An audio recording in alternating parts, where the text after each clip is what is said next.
Okay, good morning, children. Sit down. So, how are you all first? Fine. Did you take your breakfast today nicely? It's good, very good. Okay, so today we will go to the compound interest. It is a part of chapter 5, that is percentage. So before going to compound interest, first I want to say what is interest. Whenever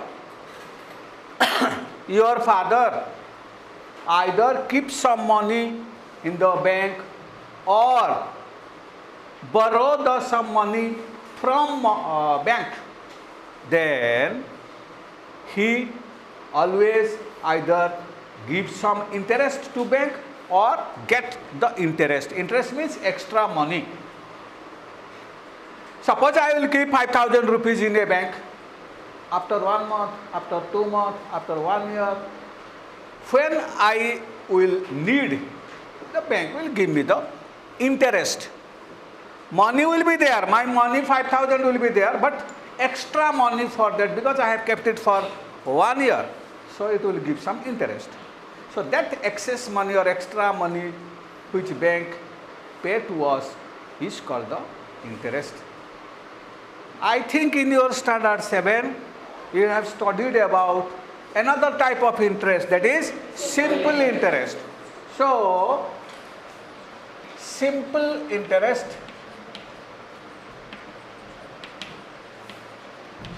this is the easier calculation. मतलब at a time calculating the interest at a time for a particular principle, that is called simple interest. At a time, suppose I kept 1,000 rupees for 2 years. So ये 2 year के बाद, 2 साल के बाद at a time मुझे क्या मिलेगा, right? And its formula is SI is equal to P into T into R by 100, where T is called the time, is called the T is called the and time always must be in year. Okay, time always must be in year, and R is the rate percent. What the bank gives us, 5% or 8% or 10%, understanding you? This is the simple interest. But compound interest क्या है ना, phase wise. Suppose मैंने 2 साल के लिए रखा कुछ सम, 2 years के लिए रखा, तो आफ्टर 1 year क्या मिलेगा इंटरेस्ट, उसी को लेकर फिर प्रिंसिपल के साथ ऐड करूंगा, फिर सेकेंड ईयर के लिए क्या इंटरेस्ट होगा,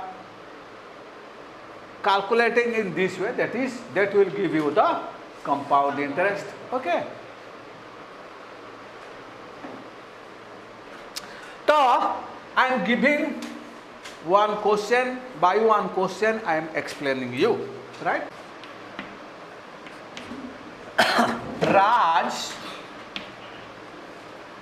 kept rupees 5,000 in BOI. BOI means मतलब? That's good, very good. For 2 years at the rate at 10% per annum. Find the compound interest he will get. Raj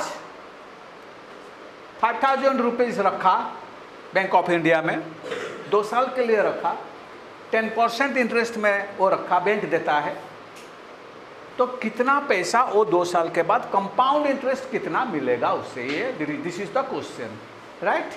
okay, now ये जो 2 साल है मैं उसको अलग अलग सेपरेटली 1 ईयर करके मैं काउंट करूंगा।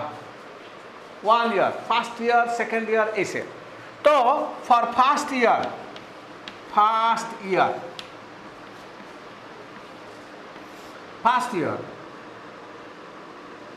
जैसे हमारा simple interest is equal to PTR by 100, वही फॉर्मूला हम यूज करेंगे, राइट? तो हियर फर्स्ट ईयर के लिए प्रिंसिपल कितना है हमारा? 5000, वेरी गुड। टाइम कितना है? अरे यहाँ कितना दिया है? 2 ईयर। फिर 1 ईयर कौन कहा? मैंने पहले से ही कहा था इसको हम स्प्लिट करके लेंगे, सो टाइम यहाँ 1 ईयर ही होगा। कोई कह रहे थे 2 years. So time is equal to 1 year, rate is equal to 10% दिया है, तो निकालो जैसे SI is equal to PTR by 100, so it is 5000, T मतलब 1, रेट मतलब 10 बाई 100, 00 कट गया, so this is equal to ₹500। तो सिंपल इंटरेस्ट ये है, तो अमाउंट कितना बनेगा? अमाउंट मतलब principal plus interest, that is the amount. तो प्रिंसिपल था हमारा 5000, इंटरेस्ट मिला 500, तो अमाउंट क्या मिलेगा? दिस प्लस दिस, मतलब दोनों को ऐड करने से 5500, ये है अमाउंट। ये बात हमारा 1 साल के लिए था। अभी आओ नेक्स्ट ईयर, क्योंकि 2 साल के लिए रखा ना, so come to next year. So for second year,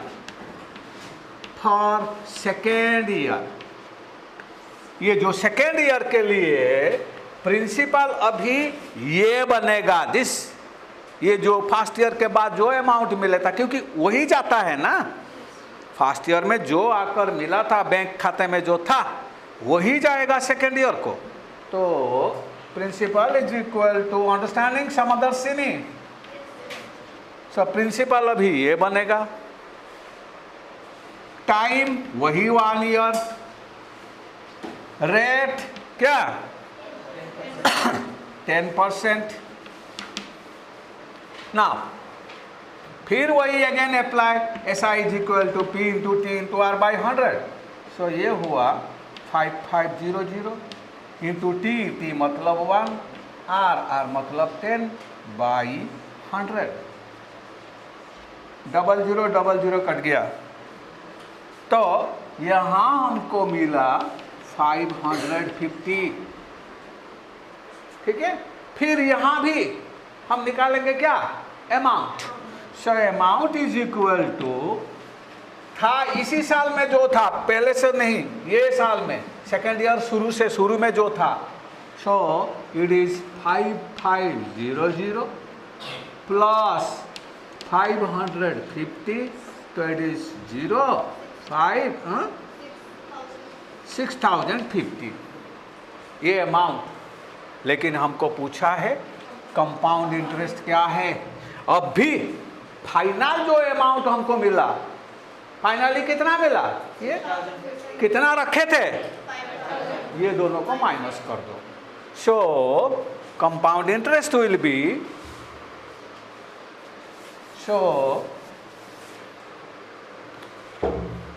so therefore compound interest is equal to amount minus principal, that is equal to 6050 minus 5000। यहीं पे कर दो, कोई ज़रूरत नहीं बाहर कोई रब करना, यहीं पे माइनस कर लो, तो it is 5001। So this is your compound interest, ठीक है ना? लेकिन अगर हम सिंपल इंटरेस्ट में कैलकुलेट करेंगे तो उसका वैल्यू हमको कम ही मिलेगा। कितना मिलेगा कैलकुलेट करने के बाद? तुमको मिलेगा। देखो कर लेते हैं। S I is equal to P, P मतलब कितना था, टी मतलब कितना था 2 years। S I simple interest not compound interest into R, R मतलब 10 बाई 100, 0000 कट गया, so this is equal to 1000 rupees. तो सिंपल इंटरेस्ट में अगर हम रखेंगे हमको मिलेगा 1000 रुपीज। कंपाउंड इंटरेस्ट में अगर हम रखेंगे तो हमको मिल रहा है 1050। ज़्यादा कितना रुपया मिल रहा है, 50 रुपया। ज़्यादा 50 रुपया मिलता है ना कंपाउंड इंटरेस्ट में। तो कंपाउंड इंटरेस्ट में रखना it is good to keep it in compound interest. Understood और नॉट? हाँ, तो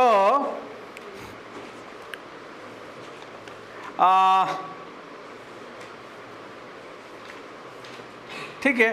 तो बट ये जो है ना, ये जो मैंने फेज वाइज जो निकाला, एक फार्मूला भी है हमारे पास, एक फार्मूला भी है। By using that formula also directly we can get the same result. ठीक है ना? और ये फार्मूला है क्या,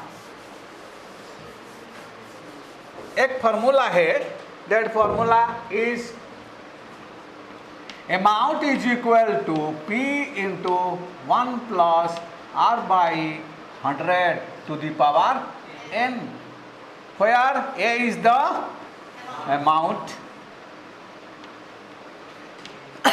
P is the principal, and rate is the R is the, and n is the time. So ये formula A is equal to P into 1 plus R by 100 to the power n। After getting amount, after finding amount, अगर वही amount को means principal अगर minus कर लेंगे तो क्या मिल जाएगा, CI कंपाउंड इंटरेस्ट मिल जाएगा। So compound interest is equal to amount minus principal after getting, we can get it. Now यही क्वेश्चन को मैं फॉर्मूले में दिखाता हूँ। ये जो मैंने फेज वाइज करके लिया ना, उसी को मैंने फॉर्मूला का हिसाब से करके हम देखेंगे कि हम वही मिलता है या नहीं, सेम आंसर मिलता है या नहीं। Now here A is equal to amount is equal to P मतलब कितना था, इंटू 1 प्लस रेट कितना था कितना था मेरा क्वेश्चन में, क्या कोई नहीं कहते चुपचाप 10%। अरे एक्टिव रहो, हाँ, अरे पहले समझो उसके बाद लिखना। सो ये 10%, 10 by 100 to the power 2, n मतलब 2, ये 1 0 कट गया।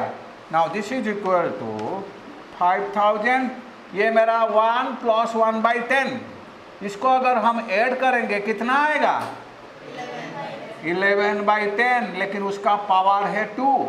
पावर मतलब 2 बार 2 टाइम्स 11 बाई 10 इंटू होगा। किसी का स्क्वायर मतलब 2 times it will be multiplied, right? Now this zero cancel, this zero cancel. We know 11 into 11 how much, 121 into 50। So this is equal to, बस आएगा वही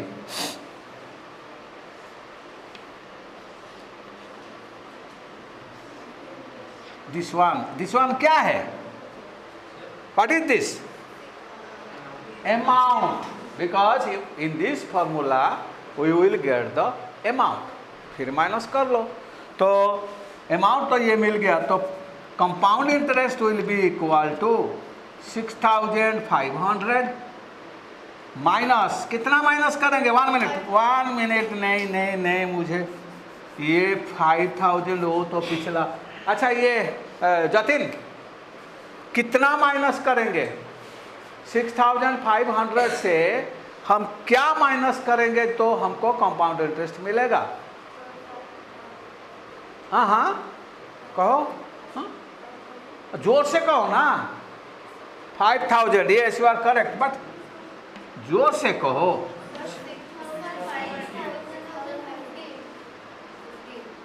6050 से 5000 माइनस करेंगे तो 0501, वही आंसर हमको मिला ना। ठीक है ना।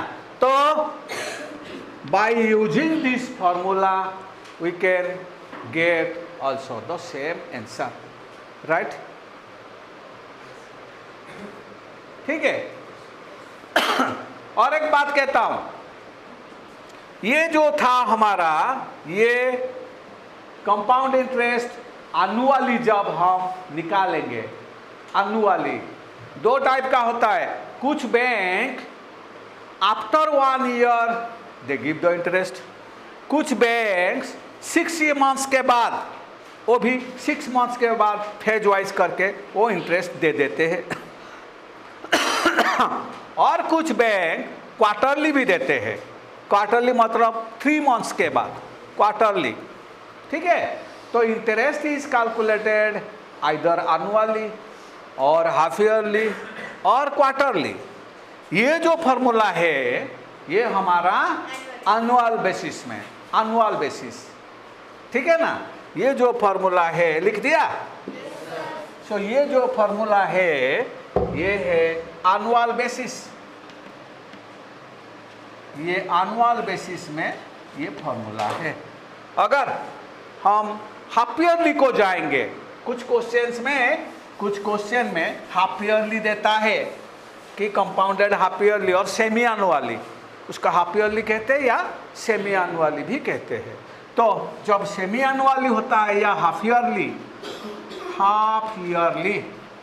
रिमेंबर ये हाफ ईयरली के लिए फॉर्मूला क्या होगा? फॉर्मूला तो वही रहेगा, फॉर्मूला तो वही रहेगा।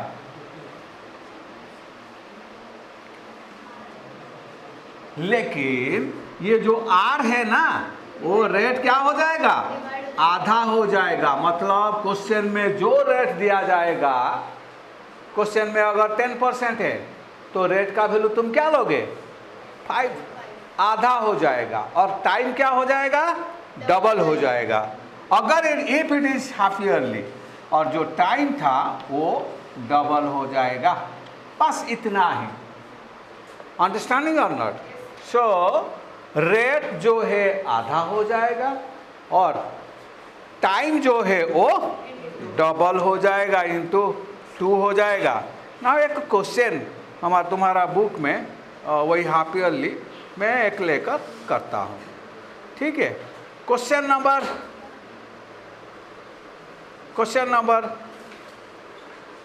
7 of your book. Question number 7।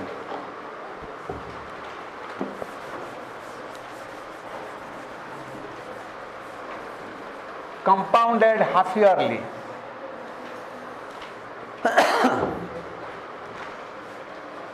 Question number 7 में पहले ठीक से क्वेश्चन पढ़ोगे, समझोगे, उसके बाद यू विल सी कि ये एनुअली में हमको निकालना है या हाफ ईयरली में, क्योंकि उसी हिसाब से फॉर्मूला लगेगा। तो ये है हाफ ईयरली के लिए दिया है। प्रिंसिपल कितना दिया है? हृतिश नायक प्रिंसिपल कितना दिया है क्वेश्चन में? 25। जोर से बोलो। हाँ, गुड श्रीराम। 25,000 एंड 1.5 ईयर, मतलब टाइम दिया गया 1.5, मतलब 3/2 ईयर्स। 1.5 मतलब 1 होल 1/2 और that is equal to 3/2 years, right? Kritika, understood? Not understood? Absent mind में तू थी, एब्सेंट माइंड में थी, इसीलिए मैं जब पूछा तुझे ऐसे तू हो गई। अरे 1.5 ईयर क्वेश्चन में दिया है।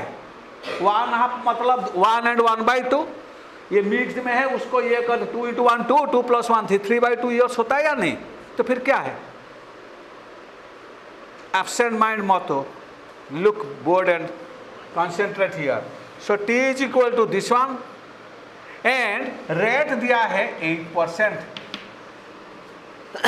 वही फार्मूला लगेगा, लेकिन ये सो हाफ ईयरली में है तो ए इज इक्वल टू पी मतलब 25,000 इंटू 1 प्लस रेट कितना होगा? ये हाफ ईयरली, हाँ यहाँ ऊपर में लिखोगे कंपाउंडेड, ये को लिखोगे कंपाउंडेड हाफ ईयरली, क्योंकि जो तुम्हारा टीचर कॉपी देखेगा वो भी देखेगा हाँ half yearly. So it is 1 plus rate कितना बनेगा? 1 मिनट, ये हाफ ईयरली है, रेट क्वेश्चन में दिया है 8%, कितना होगा क्रिस? 4%। तो यहाँ 4 लिखोगे, ये 4 कैसे हुआ ना, एक्चुअली 8/2 करके 4 आया ना, 4/100 जैसे था वैसे ही रहा, टू दी पावर n मतलब 3/2, लेकिन ये डबल हो जाएगा मतलब इंटू 2 कर दिया, ठीक है ना, ये 2 कैंसिल हो गया। Now this is equal to 25,000 into ये कैंसिल हो जाएगा तो 25 1 plus 1/25 that is equal to 26/25। तो यहाँ हमको मिलेगा 26/25 का क्या क्यूब, मतलब 25,000 into 26/25 again into 26/25 again into 26/25 3 times। ना एक 25 ये 25 को कैंसिल कर दिया, 1000 बना दिया, और एक 25 ये 1000 को कैंसिल करके 40 बना दिया, और एक 5 को कैंसिल के उसको 8 बना दिया। ना 26 इंटू 26 इंटू 26 इंटू 8/5 देखो कितना होता है, 26 into 8 that is equal to, और 26 इंटू 26 कितना है 676 डिवाइडेड बाई 5। अभी उसको इंटू करो, जानते हो इंटू करना, इंटू करो डिवाइड बाई 5 करो, हो जाएगा, आंसर मिलेगा। ये तुम्हारा काम है, कितना आंसर मिला करके मुझे कहो क्विक। तो ये जब कंपाउंडेड हाफ ईयरली होता है तो ये क्वेश्चन हो जाता है। सिमिलरली अगर कंपाउंडेड क्वार्टरली मतलब 3 मंथ्स, क्वार्टर मतलब 1/4, तो 1/4 ऑफ 12, 1 ईयर 12 मंथ्स होता है, तो ये 4 ये कैंसिल हो गया 3, सो क्वार्टरली मतलब 3 मंथ्स बेसिस, आफ्टर 3 मंथ्स क्या इंटरेस्ट, फिर 3 मंथ्स क्या इंटरेस्ट, फिर 3 मंथ्स क्या इंटरेस्ट, ऐसे ही चलेगा, that is the quarterly. Anshuman Chaudhary finished, लिख दिया। अच्छा, जब क्वार्टरली होगा तो रेट क्या हो जाएगा, हाफ ईयरली होता है तो रेट आधा हो जाता है, जब क्वार्टरली होगा तो रेट क्या हो जाएगा डिवाइडेड बाई 4, और टाइम क्या हो जाएगा इंटू 4। अंडरस्टैंडिंग और नॉट? जैसे यहाँ डिवाइड बाई 4 हो रहा था हाफ ईयरली के लिए, शरण्या अंडरस्टैंडिंग? क्वार्टरली मतलब 1 ईयर 3 मंथ्स होकर 4 बार होता है, 4 बार आता है, तो इसीलिए रेट को हम डिवाइडेड बाई 4 कर देंगे और टाइम को हम मल्टीप्लाइड विथ 4 कर लेंगे, ठीक है ना। तो अभी वही तुम्हारा एक्सरसाइज का और एक क्वेश्चन मैं करता हूँ, फिर तुम्हारा होमवर्क रहेगा क्वेश्चन नंबर 1 2। अभी मैं क्वार्टरली बेसिस में करता हूँ, जो क्वेश्चन नंबर 10 है क्वार्टरली, ये था हाफ ईयरली, लिख दिया सब। तो क्वेश्चन नंबर 10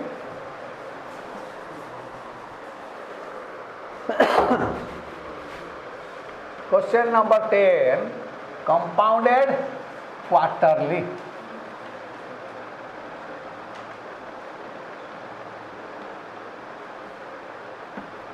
क्वार्टरली मतलब रेट डिवाइडेड बाई 4 हो जाएगा और टाइम इंटू 4 हो जाएगा।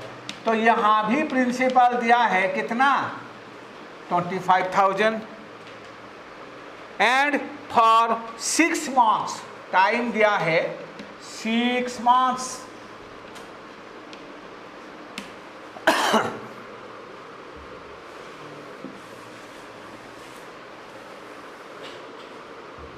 सिक्स मंथ्स एट सॉरी 8, ये क्वेश्चन मैंने गलत नहीं, ठीक तो है। 6 मंथ्स एंड रेट दिया है 8% पर एनम, ये दिया है। और ये दिया है कंपाउंडेड क्वार्टरली, कंपाउंडेड क्वार्टरली। ठीक है, आओ। अच्छा, ये जो 6 मंथ्स मीन्स कितना ईयर है, 6/12 ईयर, और that is equal to 1/2 years. ठीक है, यहां क्वार्टरली है, तो फॉर दिस क्वेश्चन रेट का वैल्यू क्या होगा, 8/4, क्योंकि क्वार्टरली है, सो रेट का वैल्यू 2 लिया जाएगा, और एन का वैल्यू क्या होगा, 1/2 इंटू 4, तो क्या लिया जाएगा, सो एन का वैल्यू भी 2 लिया जाएगा फॉर दिस क्वेश्चन, क्योंकि क्वार्टरली दिया है। संकल्प समित अंडरस्टैंडिंग और नॉट, और simply cupping down understanding. Mark miss ये कर दूंगा जब मैं टेस्ट करूंगा, ये वीकली, ये बहुत इंपॉर्टेंट चैप्टर है। I will take the test, be careful. यहाँ आकर बैठ के बस हाँ मार के बस चले जाना, ये भूल जाओ। Suppose this question this one, so वही फार्मूला अभी लगाओ, A is equal to P into 1 plus r/100 to the power n, और p मतलब it is 25,000 into 1 plus r मतलब दिस क्वेश्चन के लिए r है 2, so 2/100 to the power n मतलब भी 2, सो ये कैंसिल हो गया, कितना है ना 50 इंटू यहाँ 1, 51/50 का स्क्वायर है, तो 25,000 इंटू 51 अगेन इंटू दोबारा ये 51/50 इंटू होगा। क्यों होगा वैभवनाथ, क्यों मैंने यहाँ दोबारा 2 टाइम्स 51/50 लिखा, वाई, हाँ स्क्वायर था, रूट को जाओ, वेरी गुड सिरा। तो अभी ये एक जीरो कट गया, ये एक जीरो कट गया, अरे 5 इंटू 5 25, ये 25, ये इसको काट दिया 10 करके, अभी ये तीनों ही इंटू होंगे, 51 into 10 that is equal to 510, again into 51, जो मिलेगा वही होगा क्या, अमाउंट। कंपाउंड इंटरेस्ट अगर निकालेंगे तो वही वैल्यू को, उसी वैल्यू से क्या माइनस कर लेंगे, 25,000 प्रिंसिपल को माइनस कर लेंगे तो हो जाएगा। ठीक है ना, तो तुम्हारा ये एक्सरसाइज चैप्टर 5 कंपाउंड इंटरेस्ट, ये कौन सा एक्सरसाइज था, 5.4, क्वेश्चन नंबर 1 to 10, ये तुम्हारे लिए होमवर्क रहा। You calculate this one, calculate किया, कितना आया, नहीं अमाउंट कितना आया, 26,010, सो इसका वैल्यू आएगा 26,010।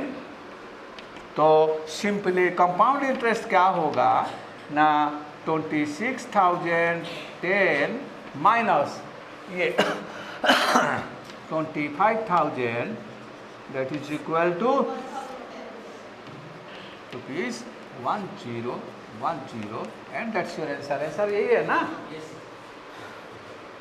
ठीक है? So this is all about today's class, and you do your homework. Ask me your doubt tomorrow. Tomorrow few questions also I will do. Okay. Thank you all. Have a nice day.